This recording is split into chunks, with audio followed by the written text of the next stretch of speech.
কিন্তু সেই হিসেব কাজ করেনি। যুদ্ধের 11তম দিনে এসে এক প্রকার খাবি খাচ্ছে নেতানিয়াহুরা। প্রতিশোধের নেশায় যেন টগবগিয়ে ছুটছে ইরান।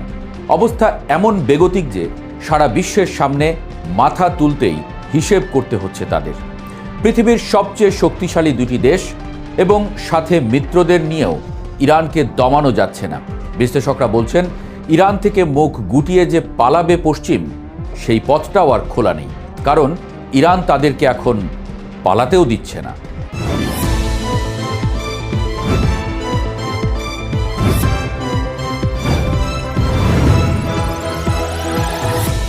তাবৎ সমরবিদদের কথা তো আমরা শুনেছি যে যুদ্ধে কোনোভাবেই হারানো সম্ভব না ইরানকে। এবার মার্কিন গংদের যুদ্ধনীতি বদলের মরিয়া চেষ্টা দেখে সেসব কথারই বাস্তব প্রতিফলন দেখা যাচ্ছে। যুদ্ধের 11তম দিনে এসে দৃশ্যপট একেবারে বদলে গেছে। যুক্তরাষ্ট্র এবং ইসরায়েল ভেবেছিল ইরানের সর্বোচ্চ নেতা ও শীর্ষ সামরিক কর্মকর্তাদের হত্যা করলেই তেহরানের ইসলামী শাসন ব্যবস্থা হুড়মুড় করে ভেঙে পড়বে। কিন্তু তাদের সেই ধারণা যে কতটা ভুল ছিল তা এখন হাড়ে হাড়ে টের পাচ্ছে পেন্টাগন ও Tel Aviv. Operation epic Fury নামের এই যুদ্ধের শুরু থেকেই ইরান তাদের সামরিক কৌশলে অভাবনীয় পরিবর্তন এনেছে। আগের মতো আর প্রথাগত ছকে বাঁধা যুদ্ধে নেই তেহরান। উল্টো কিভাবে সময়ের সাথে তাল মিলিয়ে চরম বৈরী পরিস্থিতিতেও যুদ্ধে মানিয়ে নিতে হয়, সেটাই এখন সারা বিশ্বকে দেখিয়ে দিচ্ছে ইরানের সামরিক বাহিনী। ডোনাল্ড ট্রাম্প প্রশাসন বাইরে যতই যুদ্ধ জয়ের হাঁকডাক দিক না কেন, খোদ মার্কিন প্রতিরক্ষা দপ্তরের শীর্ষ কর্মকর্তারাই স্বীকার করছেন যে তারা এক ভয়ানক গ্যাড়াকলে আটকে পড়েছেন। একদিকে বলা হচ্ছে যুদ্ধ প্রায় জিতে গেছে, অন্যদিকে আতঙ্কে মার্কিন নৌবাহিনী মধ্যপ্রাচ্যে তাদের তৃতীয় বিমানবাহী নৌবহর মোতায়েনের প্রস্তুতি নিচ্ছে। এতেই পরিষ্কার বোঝা যায় ভেতরে ভেতরে কতটা কোণঠাসা হয়ে পড়েছে যুক্তরাষ্ট্র ও ইসরায়েল। ইরান কোথায় কোথায় হামলা করছে তার তালিকা দেখলে রীতিমতো চোখ কপালে ওঠার জোগাড় হবে। এর আগে ইরান সাধারণত তাদের সব ড্রোন ও ক্ষেপণাস্ত্র সরাসরি ইসরায়েলের দিকেই ছুঁড়ত, কিন্তু এবার ছক পুরোপুরি ভিন্ন। কাতার, কুয়েত, সংযুক্ত আরব আমিরাত, সৌদি আরব, ইরাক ও বাহরাইনে থাকা মার্কিন মিত্র ও সামরিক সম্পদ লক্ষ্য করে হাজার হাজার সস্তা কিন্তু নিখুঁত ড্রোন ছুটছে তেহরান। ইরাকের ইরবিলে মার্কিন সেনারা অবস্থান করছেন এমন একটি বিলাসবহুল হোটেলে নির্ভুল ড্রোন হামলা চালিয়ে ইরান প্রমাণ করে দিয়েছে যে পেন্টাগন তাদের সেনাদের কোথায় লুকিয়ে রাখছে সেই গোপন খবরও তেহরানের নখদর্পণে রয়েছে।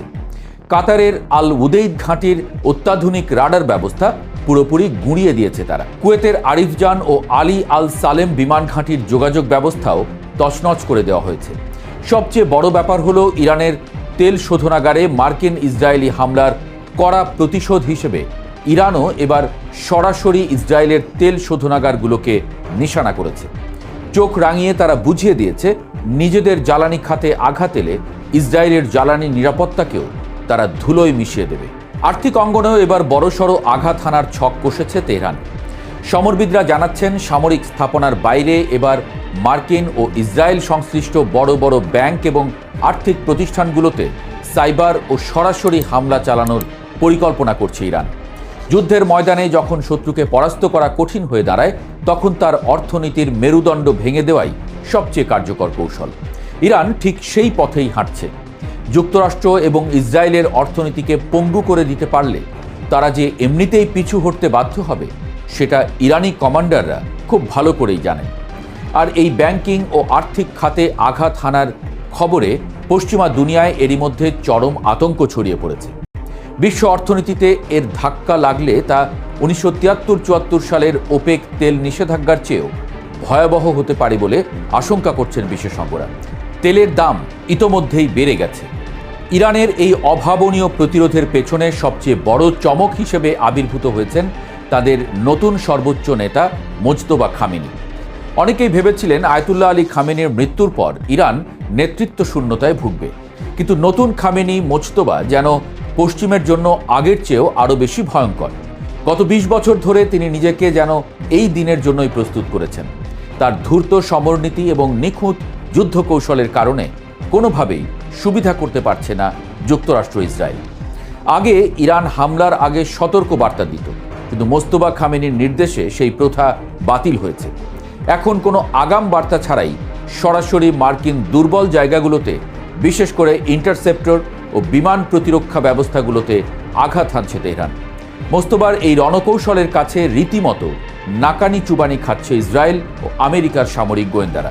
নেতানিয়াহু এবং ট্রাম্পের মূল পরিকল্পনা ছিল প্ল্যান বি বা ইসরায়েলের কুখ্যাত দাহিয়া নীতি প্রয়োগ করা। এই নীতির মূল কথা হলো বেসামরিক জনগণের উপরে অবিরাম কঠোর আঘাত হানা, যাতে দেশের ভেতরেই সরকারের বিরুদ্ধে বিদ্রোহ শুরু হয়।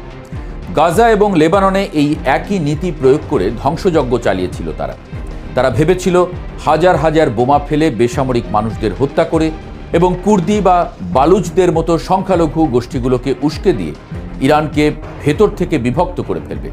কিন্তু বাস্তবে ঘটেছে ঠিক উল্টোটা। হাজার হাজার বোমার আঘাত ইরানকে বিভক্ত করতে তো পারেইনি, উল্টো গোটা জাতিকে এক সুতোয় গেঁথে ফেলেছে। ইরানিরা এখন আগের চেয়ে অনেক বেশি ঐক্যবদ্ধ।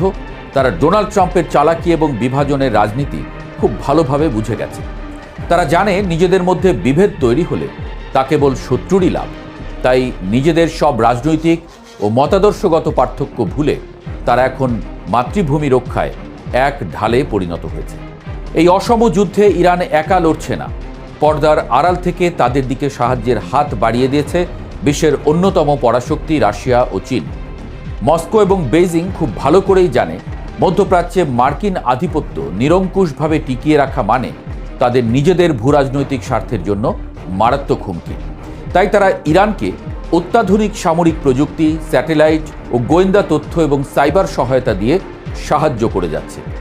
জাতিসংঘের কাঠামোর বাইরে গিয়ে যুক্তরাষ্ট্র যে একতরফা যুদ্ধ চাপিয়ে দিয়েছে তা চীন ও রাশিয়ার মতো দেশগুলোকে আরও বেশি ইরানের কাছাকাছি নিয়ে এসেছে। ফলে আন্তর্জাতিক পরিমণ্ডলেও ইরানকে একা করার যে মার্কিন স্বপ্ন তা আক্ষরিক অর্থেই মুখ থুবড়ে পড়েছে। যুক্তরাষ্ট্র যখন আন্তর্জাতিক ব্যবস্থা থেকে নিজেদের গুটিয়ে নিচ্ছে, তখন বাকি বিশ্বও যেন যুক্তরাষ্ট্রকে ছাড়াই সামনের দিকে এগিয়ে যাওয়ার প্রস্তুতি নিচ্ছে। যুদ্ধের সবশেষ পরিসংখ্যান বলছে মার্কিন ও ইসরায়েলি বাহিনীর ব্যাপক ক্ষয়ক্ষতি হচ্ছে। পেন্টাগন স্বীকার করেছে এরই মধ্যে বেশ কয়েকজন মার্কিন সেনা নিহত ও শতাধিক আহত হয়েছে। অন্যদিকে যুক্তরাষ্ট্রের শত শত কোটি ডলারের থার্ড ইন্টারসেপ্টর এবং বিমান প্রতিরক্ষা ব্যবস্থার মজুতে বড় ধরনের টান পড়েছে। বিশেষজ্ঞরা বলছেন ইরানের সব ক্ষেপণাস্ত্র উৎক্ষেপণ কেন্দ্র সম্পর্কে যুক্তরাষ্ট্রের কাছে এখনও পরিষ্কার কোনো ধারণা নেই।